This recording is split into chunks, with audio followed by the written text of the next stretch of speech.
Hey, happy Monday, everybody. This is a Monday night Facebook Live for Psychic Chat. This Monday night's topic is portals and vortexes. So I'm just getting on here, and as always, I'm going to just talk about a few things of no interest until everybody gets hopped on and going, because my people are just now getting their notifications. Hey, George. So, a couple of things I want to talk to you guys about while everybody's getting signed on. Hey, Carlos. Hey, Cindy. I have been, hey, Beth. Hey, Dana, posting two cards, I don't know, every few days. I kind of have time to show everybody the two cards that I post for myself each day off of the Fun Friday deck that I made. And so a couple of people were interested in this deck. If you really like the graphics and the messages on this, it's just like a two-card inspiration for the day. And this deck you can get on my website. So just go to kathrynkauffman.com and you'll be able to get a deck of these if you want.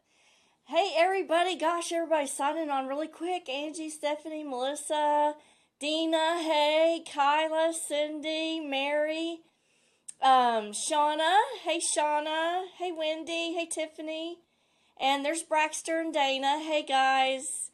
So I'm glad to see everybody. Beth, hi. How are you? And Cindy. One other thing. I don't know if any... Oh, thanks for the hearts. I don't know if anybody is interested or not, but I am going to be doing the library event again this year.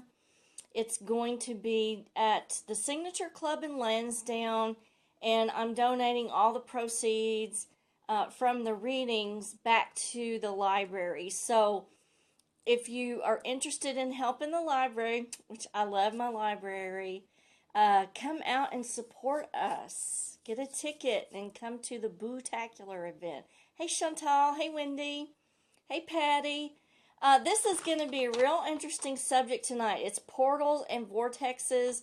And let me tell you, this got pretty deep and my head was aching a while ago while I was doing the research for this. So, anybody who wants to jump on right now and give us your thoughts on portals and vortexes. I'm first going to start off with the difference. Hey, Rita.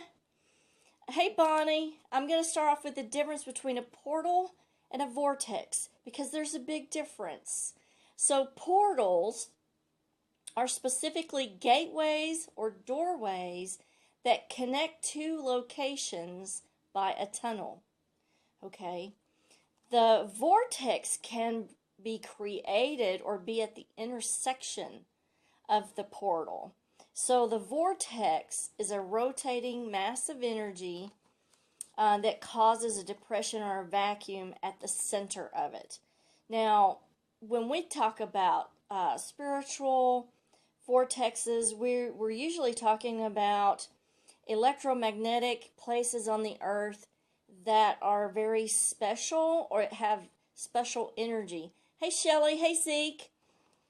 So a lot of these places like Sedona and Maui, Hawaii, and Cape Town, South Africa, and Mount Sinai have electric magnetic fields that are either drawn in or pushed out. So I was looking up the difference between outflow and inflow vortices, and I feel like Sedona is an outflow vortice because the upflow or outflow vortices is usually where the energy is flowing up from the earth, and it feels very revitalizing and very positive.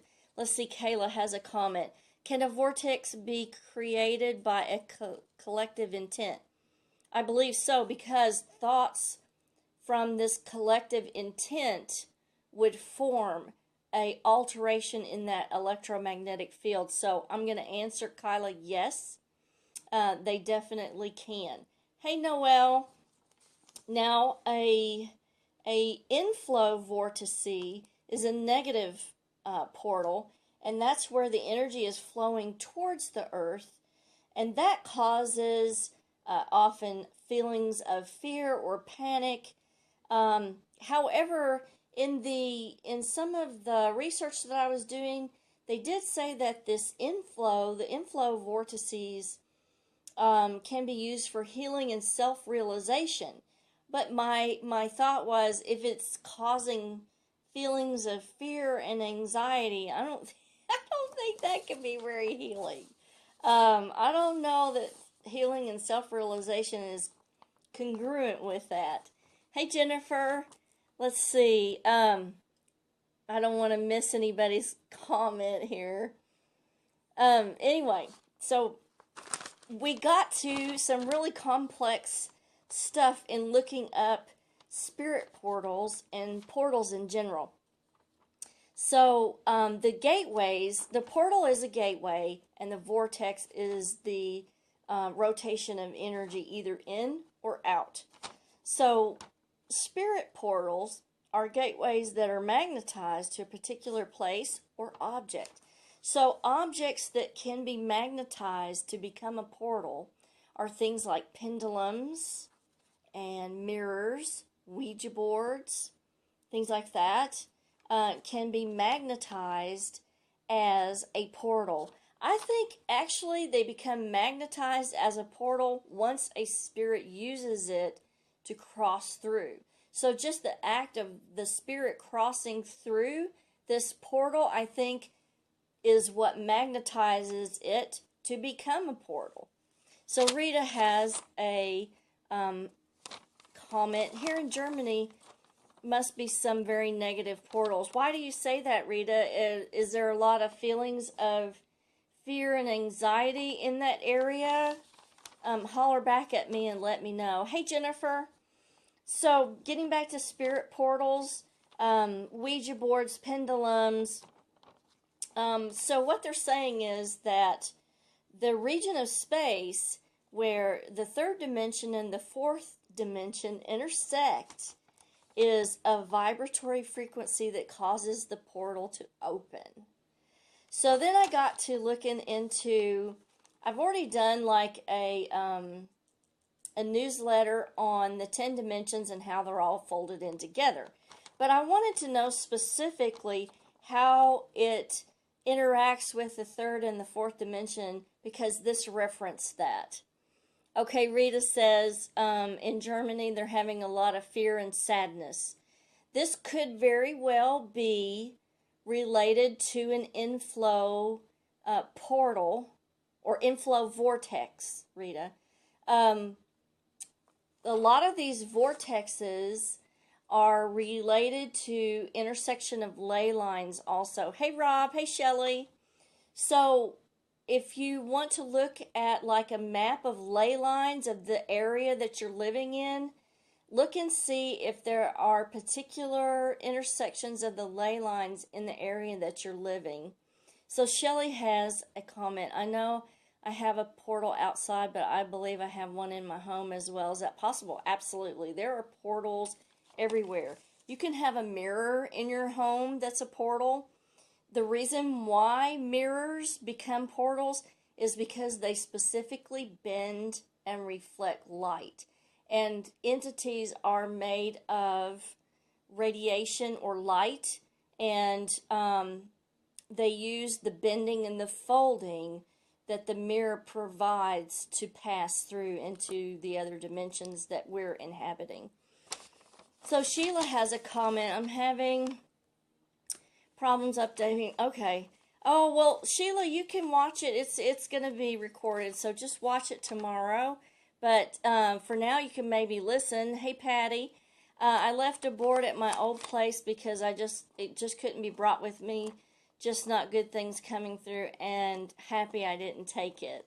Absolutely. Some of the negative stuff that can come through a spirit portal, and that's what happens with the spirit portal is, if mostly negative things were coming through that portal, it's going to resonate or vibrate to that frequency, and that's what it's going to attract. And positive things won't be attracted to come through that portal.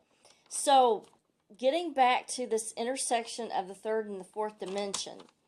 Okay, so you know that the third dimension, which is where we exist, is length, width, and depth.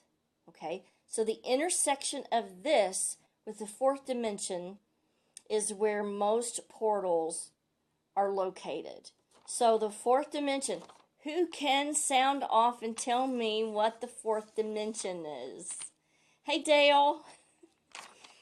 Well, I'm going to give you a couple seconds to see if anybody can get the fourth dimension right. Hey, Chastity, I hear a lot about closets being portals. What do you think causes that, and how can that be prevented? That's an excellent question. I have a good answer for that. So, I've discovered over the last 20 years of doing investigations and stuff, all entities have some kind of mass. They have some kind of mass that takes up space. Even if you can't see it, you can almost feel it because the area will be denser and heavier. Now, they do not like it when you walk through their mass. So they usually will pull their mass back to uninhabited locations like the corners of the room, the closets, the basement, the attic, all these empty spaces that you're not readily walking through and disrupting their mass. So by the thought of you having an entity that has pulled back to a closet or a basement or a corner, that becomes a portal. Why? Because it is an intersection between the third dimensional space and the fourth dimension, which I'm waiting. Oh, Cindy, you've got it. Cindy Krabs, you little smart cookie. Fourth dimension is time. Yes, it is. Time. And the other word that they usually use in describing the fourth dimension is duration.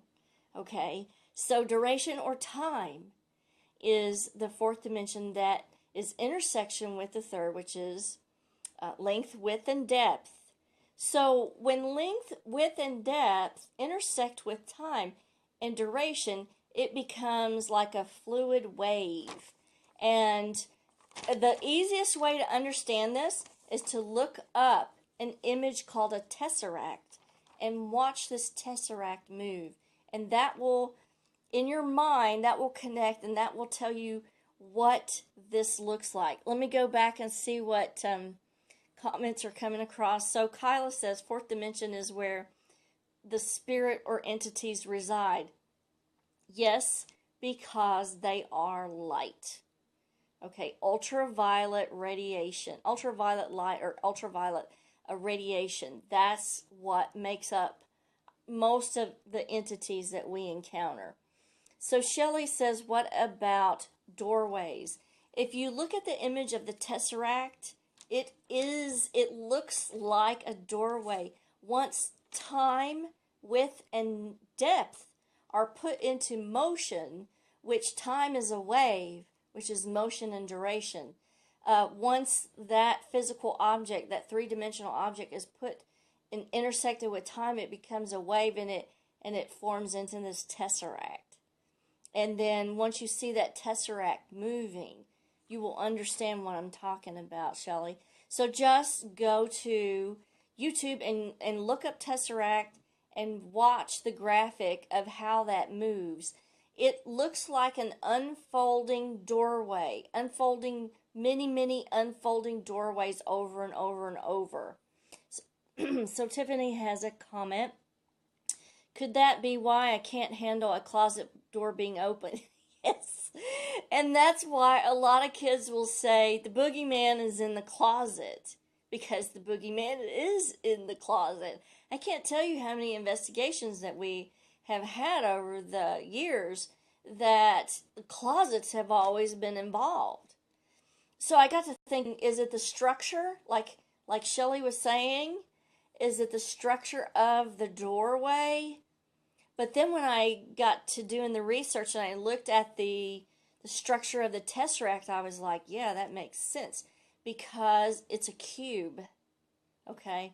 So you have to kind of look at it to see what I'm talking about. And the word is tesseract. Tesseract. So let's see. Kyla says, "Ah, it makes sense, George. Wow, and this is what was giving me such a headache. I was like, I gotta figure this stuff out. So, how does this time interact with this length, width, and depth to make this portal?" And once I saw that tesseract moving, I was like, "That's it. That's how it has to be." Hey Tracy. Hey Michael. Glad to see you on here, Michael. Shout out if you have any information or you just want to chat with about this subject, because you're just an awesome resource here. So, back to the vortexes. The vortexes, again, are rotating masses of energy that cause a depression or vacuum at the center. So, these vortexes can be at an intersection of natural electromagnetic earth energy or intersection of ley lines. And also, when I was thinking about the intersection of ley lines, I was also thinking about intersection of power lines, or not even natural electromagnetic stuff, but man-made electromagnetic energy. So if you need to look around your home and see, do you have power lines that are intersecting outside of your home or around your home? This can cause specific portals to form, and be like gateways for spiritual energy to come through. So all of this was really, really interesting. So here's some interesting factoids. So we have personal body vortices. Oh wait, I'm missing some comments. Let me go back here. Patty O'Brien says, "My niece's old dorm, Colchester off-campus dorm at Wheelock College, had very scary basement." Like I was saying, basements are a big thing for entities to come through and to hang around in, simply because you are not walking in through there and disturbing their mass. Now, everybody that's probably tuned in has watched like a ghost hunting show where they're hearing something in another room or down a hallway, and they all go running in there, and then suddenly it's gone. The fact is, it's not gone. When they entered the room, they repatterned the energy, and it's dispersed, and they broke up that set up energy in the environment and caused it to stop. So the best thing is, on an investigation, stay where you're at. Don't enter the room. Gather as much evidence as you can outside of the room. So Doris McQueen says, "No open doors for me." Hey Melissa, hey Sheila. So Sheila's having trouble viewing, but she can watch the recorded stuff. Hey Linda Tipton. So Patty has another. "Could you feel the cold walking through the basement?" Yes. We know that spirits consist of a temperature variant or thermic variant. So you're going to feel that thermic variant when you walk into an area. And it's going to feel heavy. It's going to feel denser. And that's how you are feeling the mass of whatever you're walking into.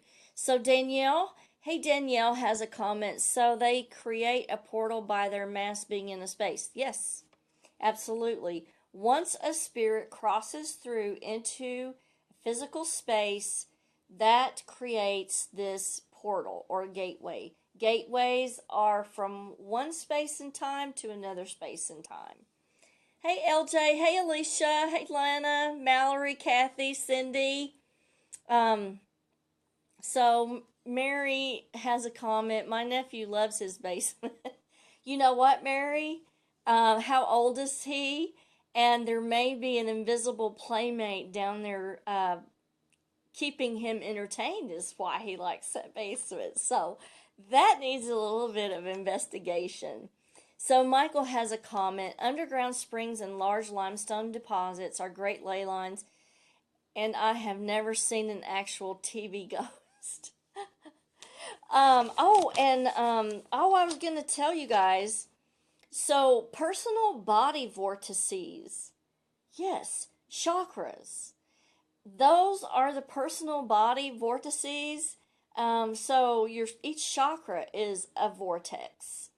The sun also has vortexes. Sunspots are the downdrafts of these vortices, and then the updrafts are those coronal ejections. So that was really interesting to me. What these sunspots and coronal ejections do is warp the magnetic field of the sun. So that was very, very interesting. I'll go into earth portals in just a second. I want to make sure that we get all of. Hey, Melissa. Mary. Mary Cummins says he's 3. Now, Mary, pay attention. Children from the ages of 2 to 12 have more paranormal incidents, psychic abilities, and interactions with the dead than people above the age of 12. The reason why is not anything you've seen on TV, okay? The reason why is children from those age groups, 80% of their brainwave state is alpha or theta, which is the perfect brainwave state to receive these informations from these entities. So, those mysterious, invisible playmates are probably real. So, I would ask him if he has any play people down in the basement that he plays with, and can he describe them? So, and that will be very interesting if he does. I would love to hear about that. You'll have to get back to me on that. So Doris has a comment. Why do spirits come around some people? It's if they are saying, here I am. Yes, when you are without a body and you're in spirit, the things that comprise the spirit, remember you guys, from life after death, is an electromagnetic field, kinetic energy, thermic variant, and specifically 2 different kinds of light, and that is ultraviolet light and infrared light. Okay, so in that state of being, it's more sensory than this physical input that we get when we're in a body. So they can automatically sense someone who has an exacerbated electromagnetic field or sense, psychic sense. So, Doris, they can tell who has or who is sensing them or connecting with them, and they're automatically drawn to that. So, you can't hide. Okay, so let's see what other comments we have. LJ has a comment.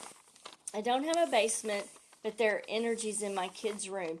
Yes, entities are naturally drawn to kids because they can sense that the kids are on their resonant vibration or on that alpha and theta brainwave state that it takes for communication. So they're naturally drawn to the children. Chastity has a comment. When a spirit does that, does become an open portal for other spirits to use? Yes. And so we have to look at the vibration of the spirit that actually apparates or interacts and opens this portal. Is the spirit positive or negative? What kind of energy do they resonate? And what happens in effect? It's almost like leaving the back door open. So once they come through, the back door is open. Other entities will sense that portal from the resonant energy. So if the spirit that has come through is a more negative source, that's going to attract more negative resonant energies to come through. If it's a positive one, let's say like a family member, then that's only going to resonate and vibrate to that frequency for other family to come through, or positive energies like a spirit guide or whatever. So let's see, Jenny. Hey, Jenny. Mary has a response. He is 3, and I get chills when I'm down there. You know, you may just be sensing the energy of the entities that are down there. Don't let it freak you out. Just kind of talk to them. see if you can get them to communicate and see and kind of find out who they are and what they're about. You need to make sure that those are positive energies that he's interacting with. So, hey Jennifer, and she has a comment. So, if an old Ouija board is left in a house, does that provide a potential portal, or would it need to be activated by people to become a portal? It doesn't have to be activated by people. Once it is a portal, it is a portal because it's a resonant imprint on the physical makeup of that board. Once this is used as a portal, it's imprinted. It is a doorway that things can use to come through.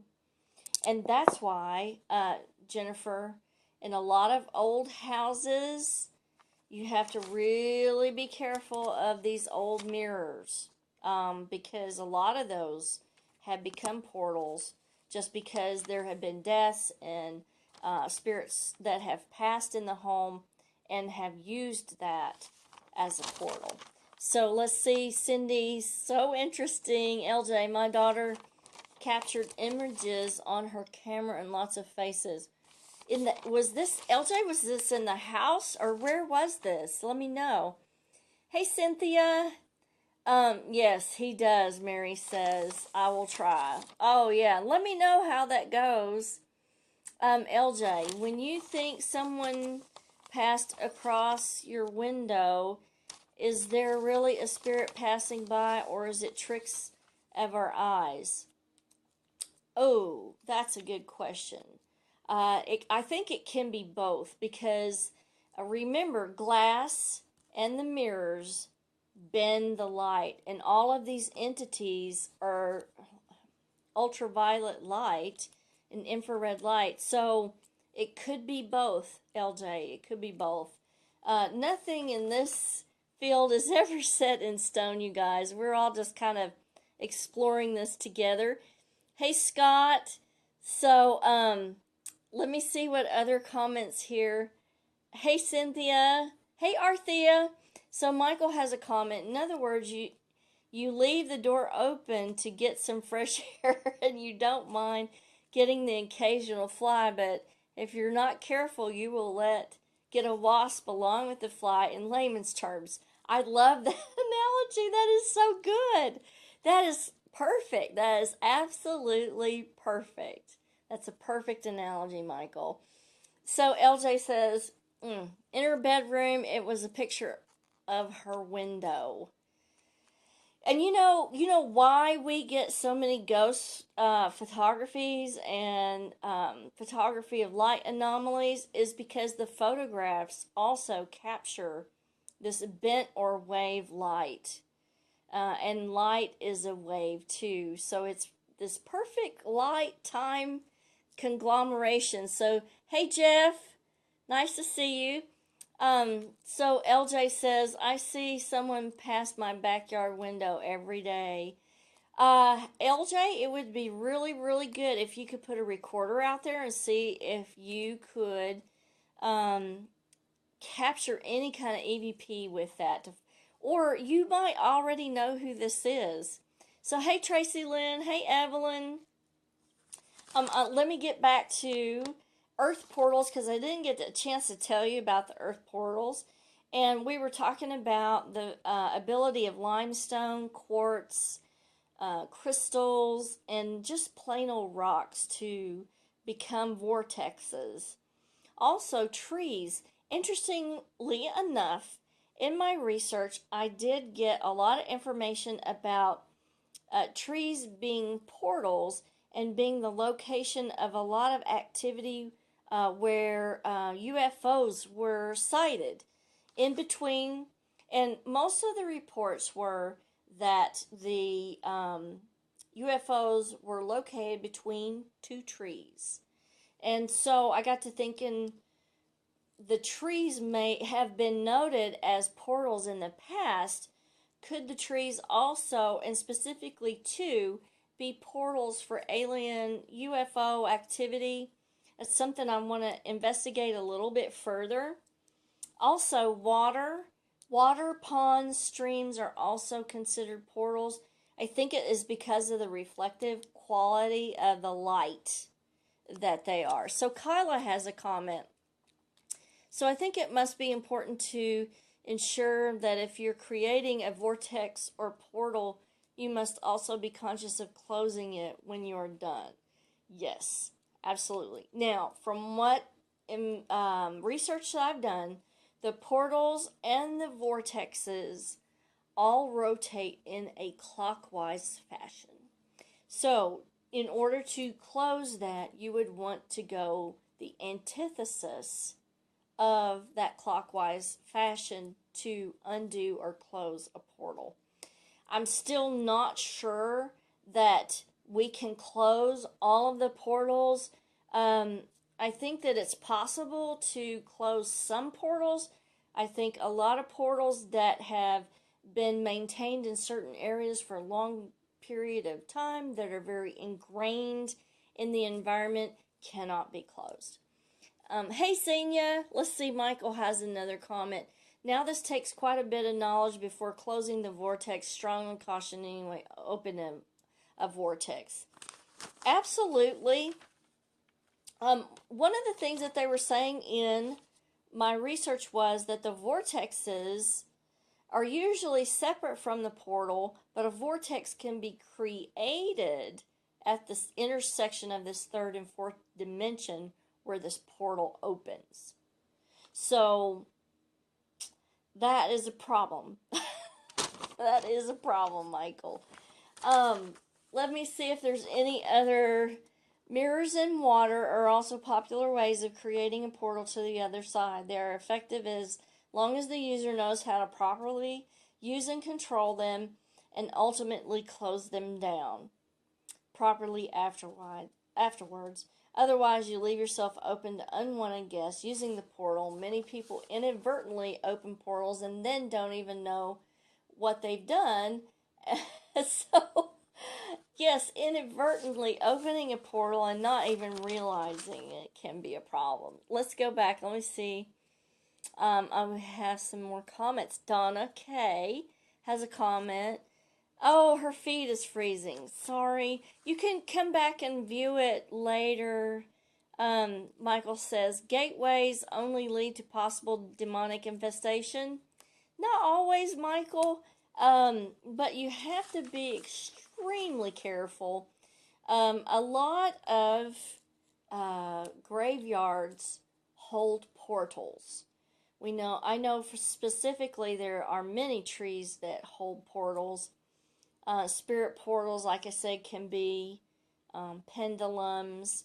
Anything that we use for ghost hunting can be a portal because we are attracting these things to us. We're attracting the spiritual energies to us. So that's why, Michael, when we were talking about ghost hunting is always a risky business, is because you don't know what you're attracting to you. You're wanting to bring this or manifest this towards you. So Kyla says, I asked because I work in a wellness center and we believe that we have an opened vortex. One way, Kyla, that you can find out is use a compass.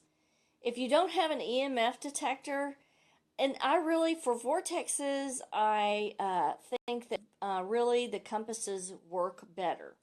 So take a compass into whatever area, Kyla, that you think that vortex might be, and see if the compass acts really strange in that area. Now, you need to determine, Kyla, if it's an inflow vortex or an outflow vortex. So the inflow vortex, that area will feel more positive and uplifted. If it's an outflow, I'm sorry, I got that wrong. If it's an inflow vortex, it's more negative. It's more oppressive. It is more, it's pushing down. It's going in and pushing down. The outflow vortex is the one that's more spiritual, more uplifting. So take a count of your senses in that area and other people's senses that work there and see how they feel. Do they feel uplifted or do they feel oppressed? So LJ has another comment. I will try to record it also. about the picture taken from my daughter's bedroom I can send to you. Please do send that to me. I'll give you my opinion on that. To me, it appeared to be my dog from teen years, days before I had my niece in her strange, let's see, days before, let me go back. Ooh, this is a long one. Days before I had my niece and her strange boyfriend over for a few days. I'm usually good at reading people, and I didn't like the vibe around him. He mentioned to my niece that my house was overstimulating and the energy was very loud.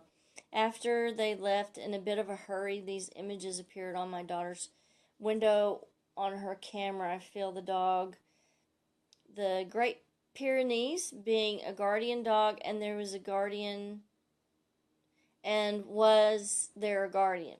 Just thought, sorry about my long story. Oh, no, don't. I love your long story. If you actually, when you send me that picture, can I post it for you and let everybody know what that story is about? Just let me know. But definitely, the window could be a portal for that spirit to come through. So Kyla says it's definitely an outflow, so people feel good, happy, and elated in that area. So that's an outflow vortex. You should be able to sense that or see it on a compass. So Michael says, agreed, that's why I look carefully before you dive into this field. Absolutely, because once you are in for life. In other words, once contact is made, you are known. I think that you're known many times even before you make contact, but certainly after you make contact. So Cindy says, yes, I'd like to see. Yes, Cindy would love to see your image. So definitely. Hey, Kathy, I hate to tell you guys, but it is 7:37. We've gone 7 minutes over. My phone hasn't shut down yet. But let me give you a chance to get in on what's coming up for October. So, and these are only half-hour shows, and it just goes by so fast, doesn't it? I mean, like, bam, it's gone.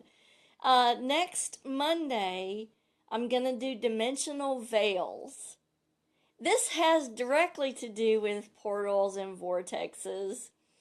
And so I thought that is perfect, and the rest of October is going to be really cool. So dimensional veils is the 17th, and then the 24th we're going to do, this is going to be cool, possession and oppression. And then for Halloween, because Monday falls on Halloween, we're going to do the origins of Halloween. And that'll be so cool because I have a really good reference on that you guys are going to love. So if you have any questions about portals or vortexes, kisses, just email me, private message me. I'd be glad to answer whatever I can. I always enjoy these Monday night psychic chats with you guys. And kisses from Kentucky, everybody, wherever you are. And have a wonderful Monday evening. And I'll see you next Monday. Bye-bye.